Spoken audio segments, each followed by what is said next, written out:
establishment media is on fire about Eric Cantor. Cantor, of course, famous as a member of the Young Guns and House Majority Leader. Now, we've got a little bit of news on that and some analysis. So let's cover what we know really quick. Now, Cantor faced off against challenger Dave Brat.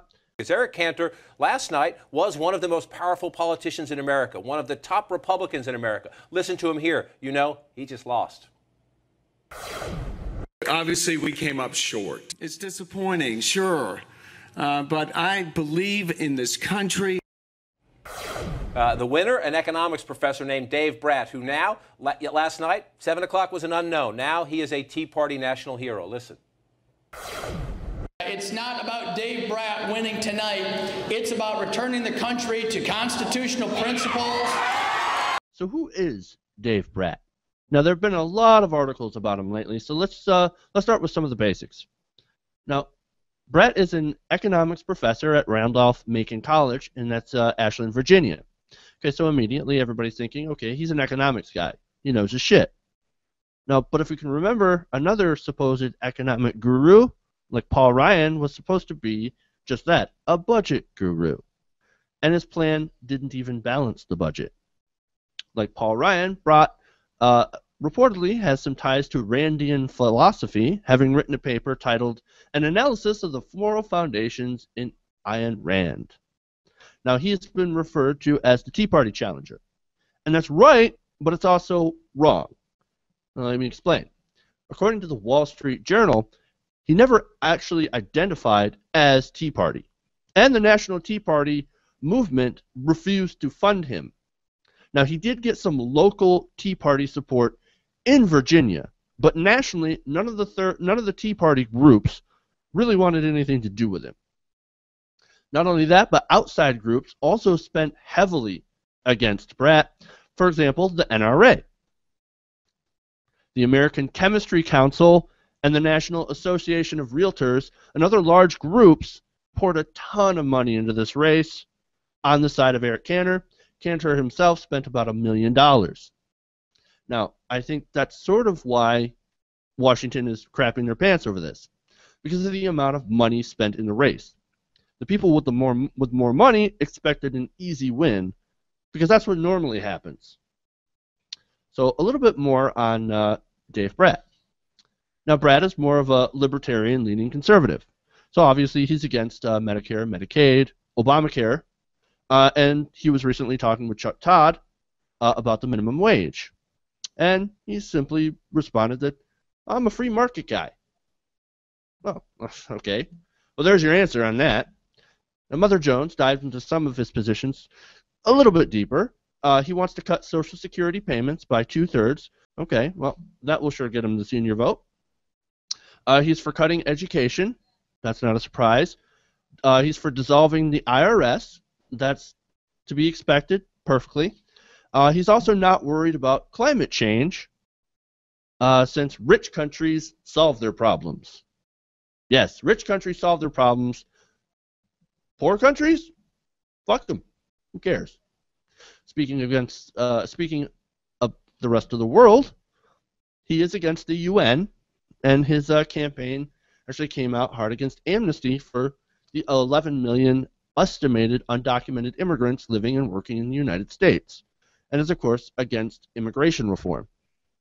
Now, Dave Brat is a bit of a mixed bag, at least in my case. Now, I've outlined a lot of negative things, but there is something interesting that I did find. Now, there is a piece in the Republic Report by Lee Fang about Dave Brat, and it leads with this quote. Quote, all of the investment banks up in New York and D.C., they should have gone to jail. Now, wait a minute here. Now, that's not a quote from Elizabeth Warren, right? That's Dave Brat.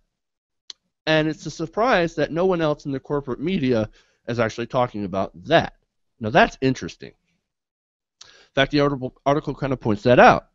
Quote, the national media is buzzing about Brat's victory, but for all the wrong reasons. Now, that's really interesting. Article continues. Republic Report listened to several hours of Brat's stump speeches and radio appearances, and that issue, immigration, came up far less than what Brat called the main problem in government, corruption, and cronyism. Now, Brat told internet radio host Flint Engelman that the #1 plank in his campaign is free markets. Makes sense for a libertarian.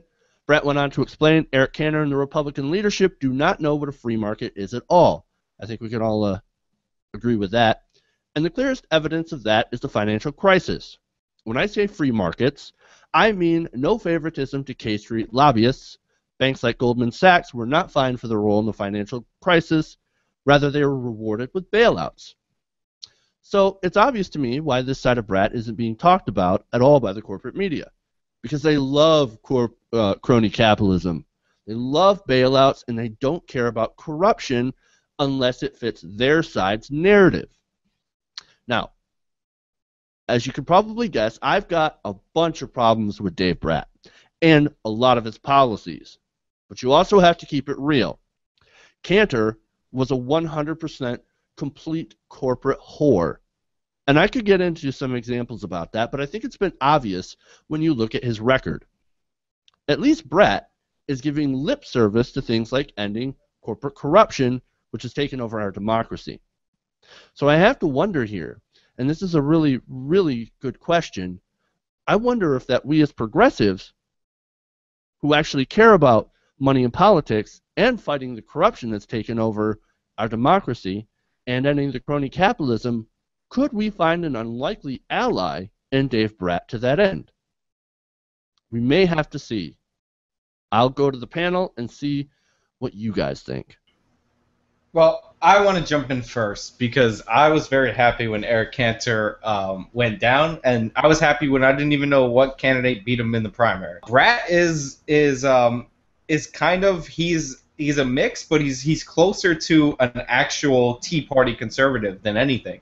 Like, I know you said he wasn't supported by any of the national groups, but the national groups are the corporate groups. Like, he was supported by smaller scale donors. He only spent $100,000 compared to Eric Cantor's $5.5 million.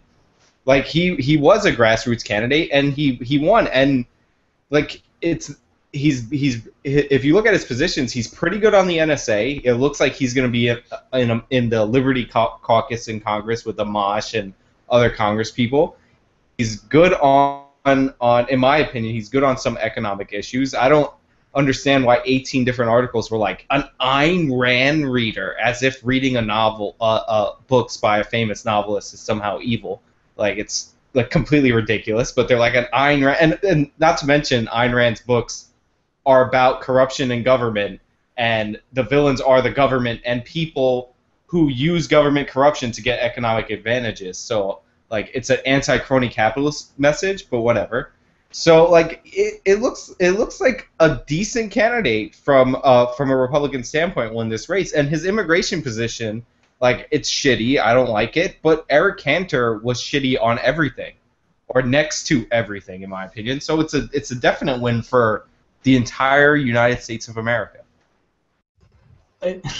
I partly agree with that sentiment. I mean, first of all, I mean, he's an economics professor, and as Jeff said, he was being interviewed by Chuck Todd, and he didn't have a position on minimum wage. Now, I can understand some newly elected politicians not having a concrete stance on what the minimum wage should be, but as an economics professor, that's one of the main things you should know about and have an opinion on.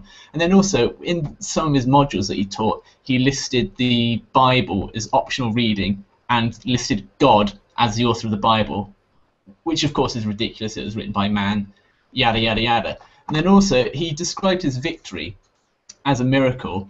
You know, he's a kind of Catholic sort of guy. And he believes that Nietzsche is a really good way of kind of going forward and kind of pushing the Catholic message out. Kind of, he seems to be quite a big fan of Nietzsche.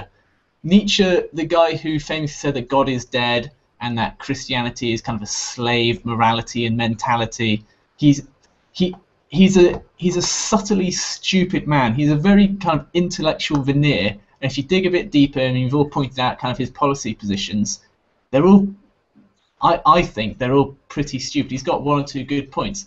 But, as Jeff said, getting to the kind of, he seems, there's a potential that he'd be an ally in getting money out of politics in America.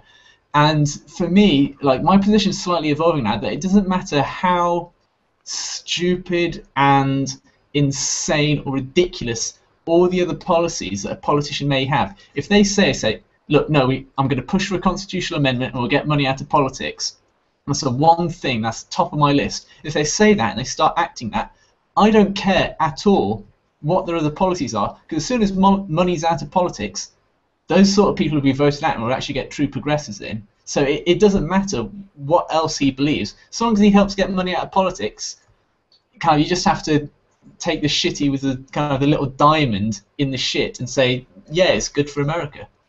And I want to push back a little bit. Like, he's not stupid. He didn't want to answer the question on Meet the Press not on Meet the Press, on his interview on the minimum wage. Like, because he's a professor. Like, he doesn't talk in sound bites. You don't want to answer. If your position is no on minimum wage increase, then you don't want to say no. Like, you want to have a longer answer. But if you say no, it's going to be no on minimum wage. So, like, he didn't want to answer that question. The idea that he's an idiot because he did something smart politically is kind of dumb.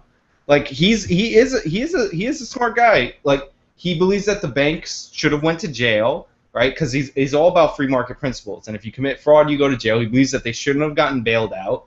Like, there's a lot of, like, good stuff in there. Like, I'm pretty happy with him. I'm not, like, I probably wouldn't support him. I don't know if I would, like, get up and go vote for him. But this is the strain of the Tea Party that's more in the Rand Paul line of thinking instead of the Sarah Palin, like, Christine O'Donnell line of thinking. Like, it's a much, or the Louis Gohmert line of thinking. It's a much bigger improvement over Eric Cantor, and I think you're kind of glossing over that.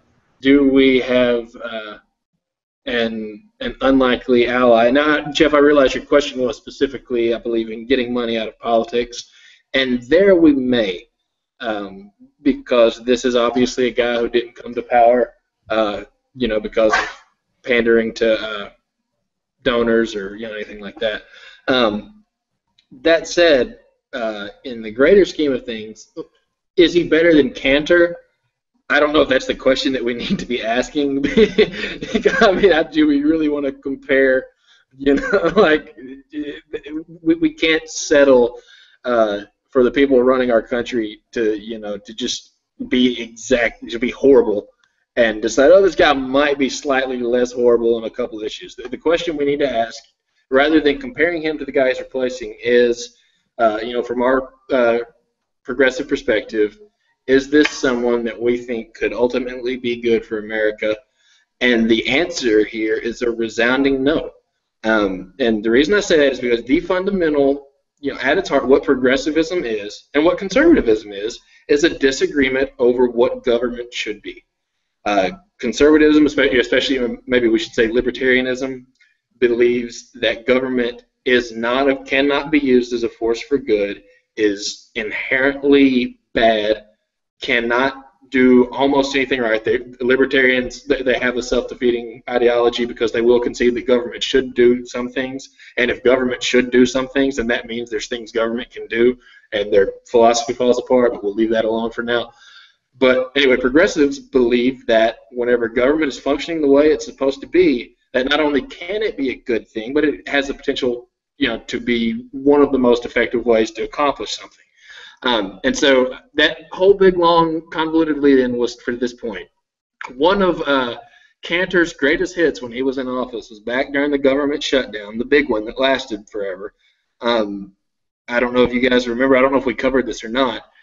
But we got to a point where we had the votes to end the government shutdown, and normally you could have, but the Republicans played this game where they set it up that only Cantor could call for the vote to end the shutdown. So the shutdown dragged on long after the democratic process should have allowed it to end. And so as horrible as Cantor is for being a part of that, I just want to point out that that Brat pointed to Cantor's direct role Cantor's acquiescence and finally allowing that to come to a vote and ending the government shutdown as proof that Cantor had betrayed his conservative values, meaning that the guy who held our country hostage, even though the votes were there to end the shutdown, was not pro-shutdown enough for the guy that's replacing him. So this guy is not good for America. This is not some unlikely ally. We're in for a world of hurt with this cat. Nonsense. I'm going to go out and say that this guy, if he gets elected to Congress, which he probably will, because I still haven't heard of his Democratic challenger, this guy will be better than 80% of the congressmen, because you can't get there's like, how many people in the House of Representatives want to throw Wall Street bankers in jail, want to not bail people out? Like, I don't know if you noticed this, one of Eric Cantor's biggest contributors was the American Realtor Association, because they're pro-housing bailout. Like, they're still paying him off for supporting the bailout. So, like, and his positions on the NSA are good. Like, his positions on foreign intervention are pretty good from what I've seen so far. Like, this guy will be better than 80% of the people in the House of Representatives. And, like, I compare it to probably the way I feel about people on the progressive side that I probably disagree with, like, 90% or 80% of their positions. But at least they're coming from, like, an honest position, and that would be a good thing. So, like, I think you guys are, like, way overglossing this. And also, most importantly, down goes Cantor. Down goes Cantor. Down goes Cantor. I think we can all agree, at least, on the fact that, thank goodness, somebody toppled Cantor, because he needed to go.